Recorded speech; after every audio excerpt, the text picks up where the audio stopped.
Boa noite. Então, hoje é dia 13 de setembro e esse é o vídeo feedback do vídeo Paris is a Shithole, cuja legenda foi feita pelo Rafael Cordeiro. Então é o seguinte, Rafael, essa legenda foi a melhor que você fez até hoje, tá? Eu sei que eu falo isso muitas vezes, nem sempre, mas eu falo muitas vezes, mas é verdade, tá? E conforme você vai evoluindo, eu vou começar a ser um pouco mais chato e tratar de assuntos...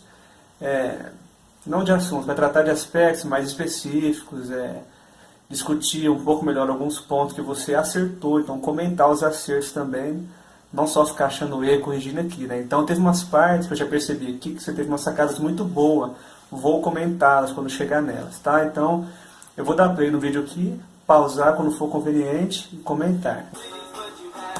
Tá, começando aqui com uma música, né? No outro vídeo anterior você colocou a fonte, a música, né, o nome da música e do artista. Aqui você não colocou, então não sei se você não lembrou disso, ou se você não conseguiu achar a música, enfim, tá? Mas pela letra você acha, tá? Já que colocamos outra vez, passamos a colocar, vamos padronizar. Então, dando aqui pra frente, sempre que tocar uma música, tiver espaço, coloca, dá um jeito, tá? Enfim, aqui no caso eu coloquei o título da música e do artista na primeira linha da legenda e comecei a ler na segunda, tá? É uma coisa só no começo do vídeo, eu nunca vi, tá? Nenhuma regra, parâmetro técnico sobre isso.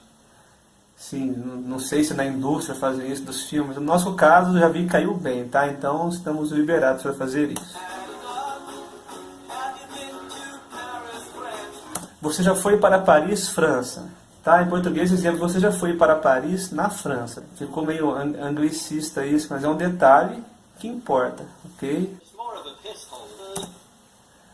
Aqui você teve um jogo de cintura muito bom, porque essa é uma série, né? São Francisco is a Shithole, Paris is a Shithole. Ele já falou que vai ter sobre várias cidades e lugares. E a gente já discutiu antes, nossa, como vamos colocar? Vamos colocar buraco de merda, buraco cheio de merda, ou um cu, ou shithole, como é que vamos traduzir isso, né? Aqui, nesse caso, isso não vai nem pro título do vídeo, tá? O título do vídeo certamente vai ser Paris é uma merda, né? Você colocou aqui, seria injusto chamar Paris de privada. Por que você escolheu privada em vez de buraco cheio de merda? Todas as variações com merda que já pensamos. Eu entendi por quê, né? Porque logo em seguida ele compara e faz uma contraposição entre shithole e peacehole. Então, peacehole você colocou como pinico, né? Em referência aos mictórios que serão citados depois. Então, assim, foi uma sacada boa. Por mais que já saibamos, você tem que manter a coerência com os outros vídeos, que shithole é uma série, que já usamos a palavra, né, buraco de merda em outras traduções, ou buraco cheio de merda, alguma coisa desse tipo, tá? Nada a ver com privado. Você levou isso em consideração, mas também foi mais urgente aqui a contraposição que ele fez com peacehole. Então, certo, você... Então, entre shithole e peacehole, você transformou em privada e pinico, né? Trocou uma coisa pela outra. Isso ficou muito bom, tá? Eu entendi porque você fez isso. Ó, aqui a mulher está dando entrevista com o repórter, né? E ela disse aqui, ver as pessoas mijando na sua porta é bem desagradável. A palavra mijando aqui não foi muito feliz, tá? Seria melhor urinando, porque assim, por mais que o vídeo seja em tom de deboche, o Paul não meça as palavras dele, a mulher está dando entrevista, ela está sendo educada, tentando ser educada, sabe? Que está na televisão, então ela falou urinating, então a gente vai usar urinando, tá? Não mijando. Se fosse o Paul falando a mesma palavra, urinating, a gente poderia usar mijando, porque o tom dele já é muito mais sarcástico e ousado, já é do ethos dele, tá? Então, quem ele já transformaria essa palavra em mijando. Essa mulher não, tá? Ela está falando urinando. Olhares ímpares. É uma palavra que existe, que até serve, mas eu acho que não ficou muito bom, não ficou muito natural, tá? Então, como um branco europeu, eu atraio olhares ímpares. Eu atraio olhares estranhos, tá? Eu acho que é mais convencional. Por exemplo, estamos você e eu no metrô e eu falo, aquele cara me deu um olhar estranho. Eu não falo, aquele cara me deu um olhar ímpar, entendeu? Ou até falaria, numa situação muitíssimo específica, que não é o caso aqui agora, que eu não consigo nem pensar, eu diria ímpar. Tá, mas olhares estranhos, ok? Tá ok? Numa única área de Paris, a 6 milhas da Torre Eiffel. Eu não sei quanto vale uma milha, cara. Você tem que me falar, porque eu não sei, tá?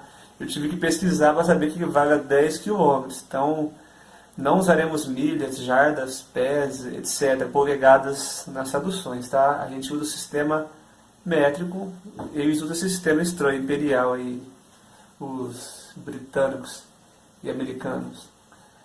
Enfim, então, em português dizemos quilômetros. Nesse caso, você pode converter, tá? Então, se você digitar no Google 6 miles to km, ele já vai te dar instantaneamente, aí sem abrir página alguma, o valor disso em quilômetros, tá ok?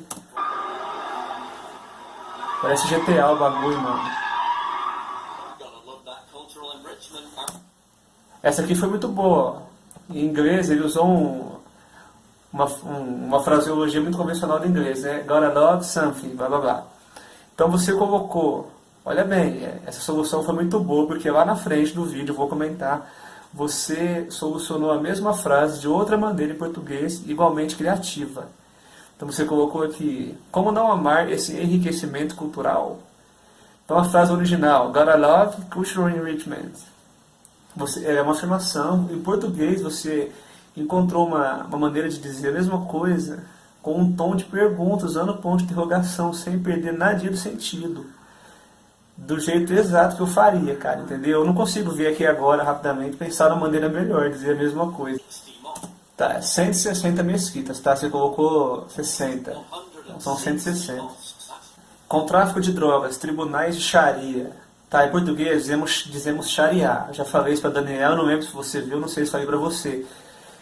Em português, eu pesquisei, vi o dicionário que os sites dizem o seguinte: Sharia com SH é em árabe, tá? Em português dizemos Sharia, X-A-R-I-A, acento agudo. Não é uma convenção assim 100% aceita por todo mundo. Tem gente que diz que é sem acento agudo, tem gente que diz que vai escrever com SH, tem gente que diz que vai escrever com X. A grafia em português correta, mais próxima da pronúncia original do árabe é Sharia, X-A-R-I-A, acento agudo, tá? Como já usamos Sharia em outros vídeos, mais de 10 certamente, é assim que manteremos, tá? Isso é uma chance, cara, a gente vai cunhar esse termo, entendeu? Se hoje você pesquisa na internet, você vê que tem confusão, que ninguém tem certeza de nada, um dia alguém vai olhar todos os nossos centenas de vídeos e vai ver que a gente usa Sharia, Sharia, Sharia, sempre vai passar a usar, cara. A gente está tendo a oportunidade de cunhar um termo aqui. Mulheres vestindo burca, apesar de ser proibido. Mulheres vestindo burca, apesar de o que ser proibido, tá? Tem que falar o que. Então, mulheres usando burca, vestindo burca, apesar de isso ser proibido. Isso que eu mencionei, ser proibido. Batalhas corriqueiras com a polícia são frequentes. Batalhas ficou estranho em português, tá? A gente não fala, na rua teve uma batalha, não. Teve uma ruaça, uma bagunça, uma manifestação, uma multidão quebrando o pau. Batalha não, tá? Batalha é batalha naval, batalha de cavaleiros, que seria duelo, né?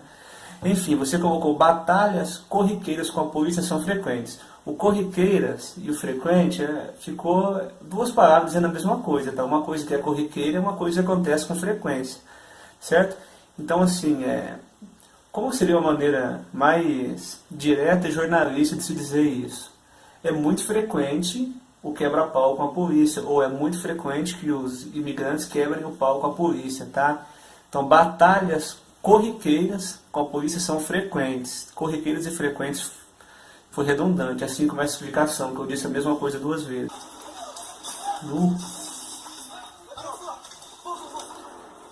Que raiva, mano. Ralé, foi boa a população ralé. Ele está falando aqui do casal que gritou Viva a França e apanhou do imigrante lá, né? Então é o seguinte, teve uma coisa aqui que você fez que gramaticalmente poderia ser errado, mas eu já aprendi que estilisticamente dá até um efeito melhor, fica certo, aceitável, tá?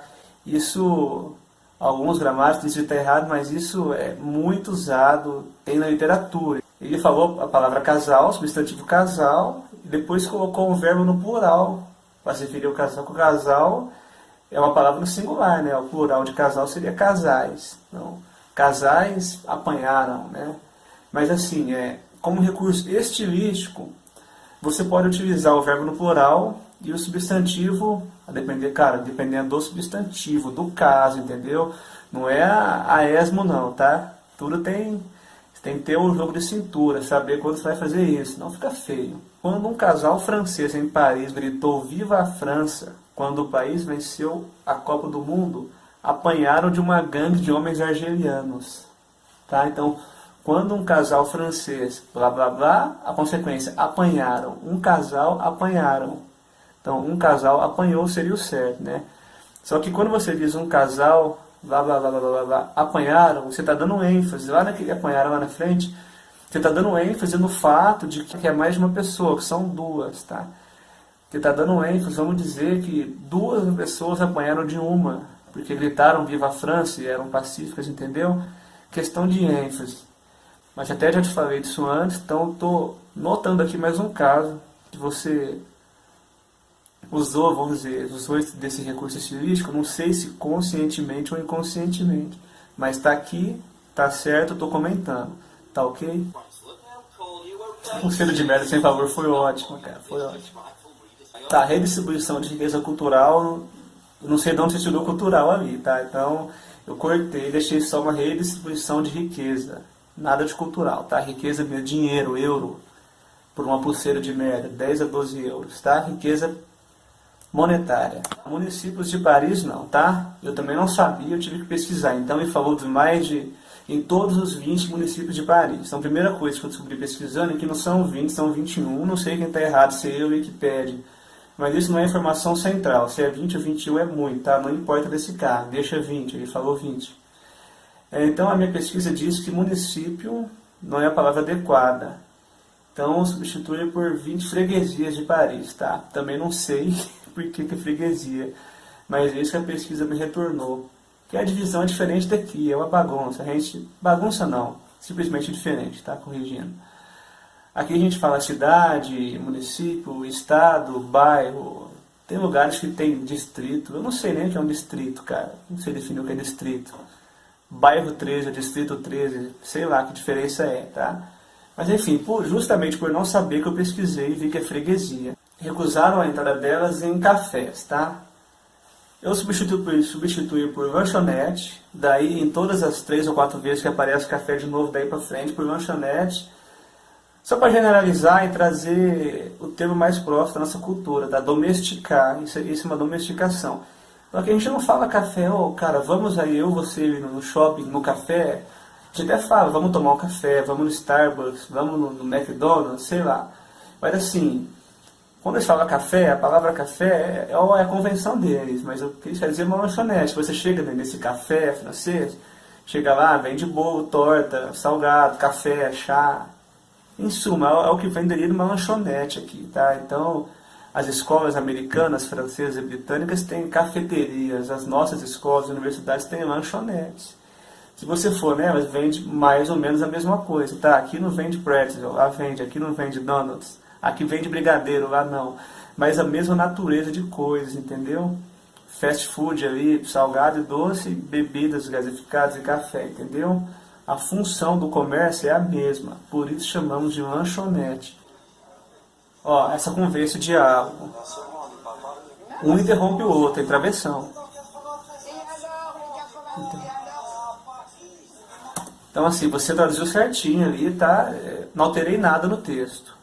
Só acrescentei as travessões, 2 ou 3 pontos aí que ele se interrompe, ele está explicando, e daí ele torna a explicar, tá? Então quando um está interrompendo o outro, nesse bate-boca rápido, travessão no diálogo. Apesar que isso seja muito óbvio, que a gente fica aqui vendo e revendo o vídeo muitas vezes, às vezes o cara que vai lá, clica, tá lá almoçando, vê o vídeo uma vez, bate o olho na legenda, então às vezes ele, por algum motivo ou outro, ele pode não sacar.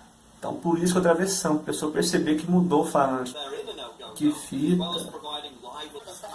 Pichação é com CH, não é com X não, tá? Pichação, pichar. Acho que você lembrou da Pixar, Disney Pixar, se confundiu, né? Esse cara tá bêbado pra caralho, mano. Cara, eu queria saber quem contou quantos ratos tem em Paris. Gotta love that cultural enrichment. Aquela frase que eu mencionei anteriormente.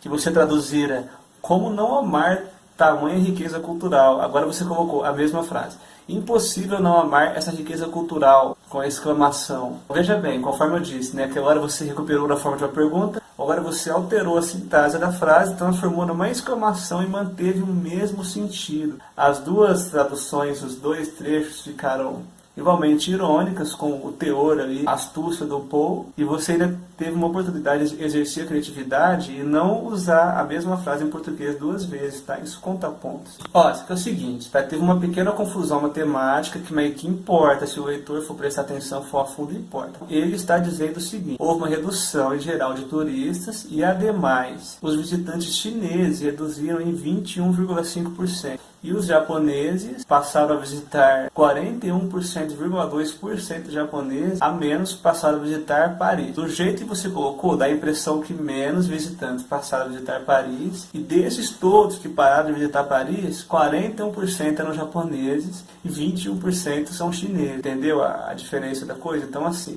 entre os chineses, 21% a menos em Paris. Entre os japoneses, agora são 41% a menos. Mas isso não significa que de todos os turistas que não visitam mais Paris, 41%, quase metade, sejam japoneses. E isso também não significa que um quinto deles, 20%, sejam chineses. Então foi uma pequena confusão aí, sintática, né? Você manteve os números, mas talvez você até entendeu certo. Você trouxe de maneira incorreta para o português. Então, detalhe, tá tudo na tela, são números, né? Que nem o Lula diz, números não servem para impressionar, a pessoa não vai nem atrás de checar o número. Mas enfim, um leitor atento percebe que 550 novos imigrantes chegam em Paris semanalmente. Na verdade, chegam a Paris semanalmente. Então, assim, vamos dizer, eles chegam pela água, nós sabemos. A maneira correta de construir uma frase nesse sentido: 550 novos imigrantes chegam a Paris em canoas, em barcos, entendeu?